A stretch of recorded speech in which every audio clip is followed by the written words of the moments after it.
Telangana news today ناظرین کی خدمت میں عید الاضحیٰ کی پرخلوص مبارکباد پیش کرتا ہے۔ السلام علیکم ناظرین، تلنگانہ نیوز ٹوڈے میں آپ کا خیر مقدم ہے۔ 3 دن کی بارش سے ہمایت ساگر کی آبی سطح میں اضافہ، 2 دروازے کھول دیے گئے۔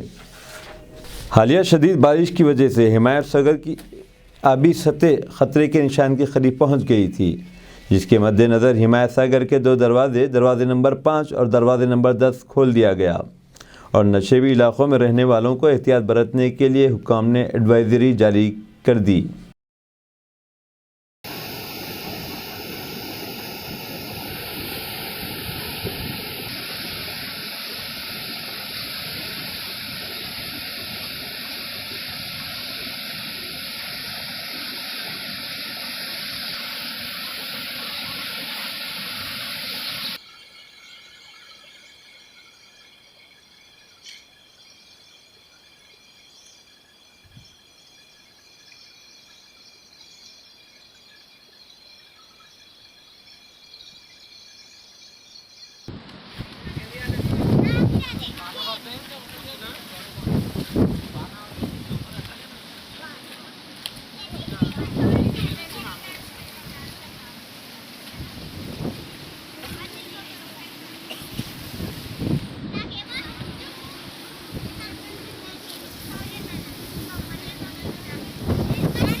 مرکز کی ڈبل انجن سرکار کو آئندہ الیکشن میں ختم کر دیا جائے گا کہ چندرشیکھر راؤ چیف منسٹر تلنگانہ نے پریس کانفرنس میں کہا کہ مرکز کی سرکار کو ڈبل انجن کہا جاتا ہے تو لازماً اس کی رفتار تلنگانہ سے زیادہ ہونی چاہیے، لیکن افسوس کا مقام ہے کہ اس کی رفتار تلنگانہ سے بہت پیچھے ہے، کیونکہ خود مرکزی حکومت کے جاری کردہ اعداد شمار کے مطابق ملک بھر میں آمدنی کا اوسط 1,49,848 روپے ہے، جبکہ تلنگانہ میں آمدنی کا اوسط 2,78,833 روپے ہے۔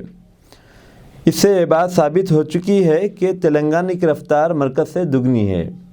مرکزی سرکار اپنی 80% میعاد مکمل کر چکی ہے۔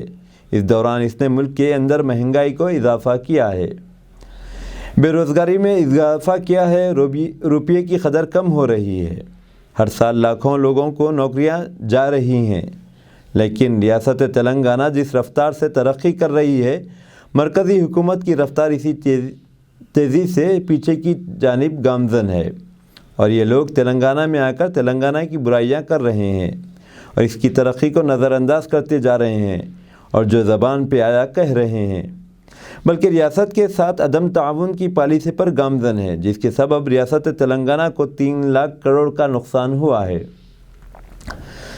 اور الٹا تلنگانہ کی حکومت پر الزامات عائد کر رہے ہیں۔ ایک قومی پارٹی کو زیب نہیں دیتا کہ وہ جھوٹے اور گمراہ کن بیانات دے۔ بہرحال آنے والے الیکشن میں ڈبل انجن سرکار کو عوام برخاست کر دے گی۔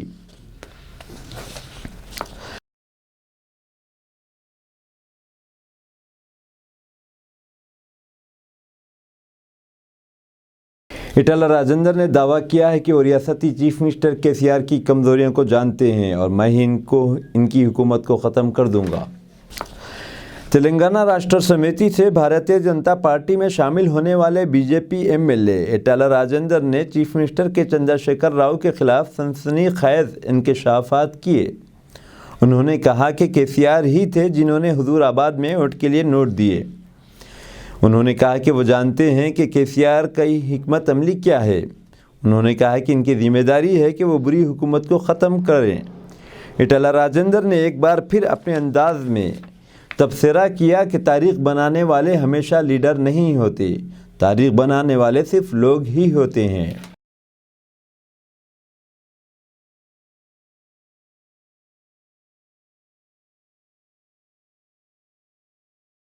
ریاستی وزیر اطلاع ثانی نے کہا کہ حکومت ریاست کے تمام عوام ہی کی فلاح بہبود چاہتی ہے۔ ریاستی وزیر اطلاع ثانی نے کہا کہ حکومت کا ہدف ہے کہ ریاست کے تمام طبقات ہی کو خوش رکھا جائے۔ ان خیالات کا اظہار مراٹھا منڈل کے نمائندوں کی ملاقات ریاستی وزیر کے رہائش گاہ ویسٹ مارٹ پلی کے موقع پر کیا۔ منڈل نمائندوں نے چیف منسٹر چندر شیکھر راؤ اور ریاستی وزیر سرینواس یادو کا شکریہ ادا کیا کہ حکومت منڈل کو عمارت کی تعمیر کے لیے 2 ایکڑ زمین مختص کی ہے۔ مراٹھا منڈل کے نمائندوں میں منڈل صدر پرکاش پاٹل، نائب صدر نواس نگم، مدن جادھو، ایل کے شنڈے، آنند پاٹل اور دیگر نے بھی تلسانی سے ملاقات کی ہے۔ محکمہ موسمیات کی وارننگ کے بعد ریاستی محکمہ بجلی نے بھی ہائی الرٹ جاری کر دیا۔ جنوبی تلنگانہ الیکٹرسٹی ڈسٹریبیوشن کمپنی نے مسلسل بارش کے پیش نظر مزید چوکس رہنے کے اقدامات کیے ہیں۔ خاص طور پر بجلی کے صارفین کو پیغامات بھیجے جا رہے ہیں کہ انہیں ان کے فون پر آگاہ کیا جائے۔ اسی طرح سوشل میڈیا کے ذریعے صارفین کو حادثات سے دور رہنے کا مشورہ دیا جاتا ہے۔ حکام نے کہا کہ صارفین کو اس بات کا ادراک ہونا چاہیے کہ مسلسل چوکسی بہت ضروری ہے، کیونکہ برسات کے موسم میں انسانی غلطیوں کی وجہ سے برقی حادثات کا امکان ہوتا ہے۔ بھارتیہ جنتا پارٹی نے گوا میں سازش کے ذریعے 2 کانگریسی MLAs کو نااہل قرار دینے کے لیے ان کے خلاف کارروائی کی ہے۔ گوا میں حکمراں جماعت BJP نے ریاست میں اپوزیشن کانگریس کے 2 MLAs کو نااہل قرار دینے کی کوشش شروع کر دی ہے۔ کانگریس کے 2 MLAs کو برا بھلا کہا گیا، لیکن الٹا کانگریس پارٹی نے 2 MLAs کے خلاف کارروائی شروع کر دی ہے، جو کہ سازش کا ایک حصہ ہے۔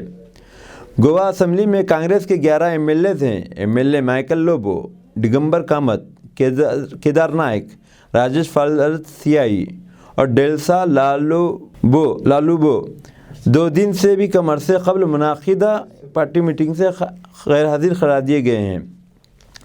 گوا اسمبلی میں کانگریس کے 11 MLAs ہیں۔ MLA مائیکل لوبو، ڈگمبر کامت، کیدار نائک، راجیش فالسیائی اور ڈیلسا لالوبو 2 دن سے بھی کم عرصے قبل منعقدہ پارٹی میٹنگ سے غیر حاضر قرار دیے گئے ہیں۔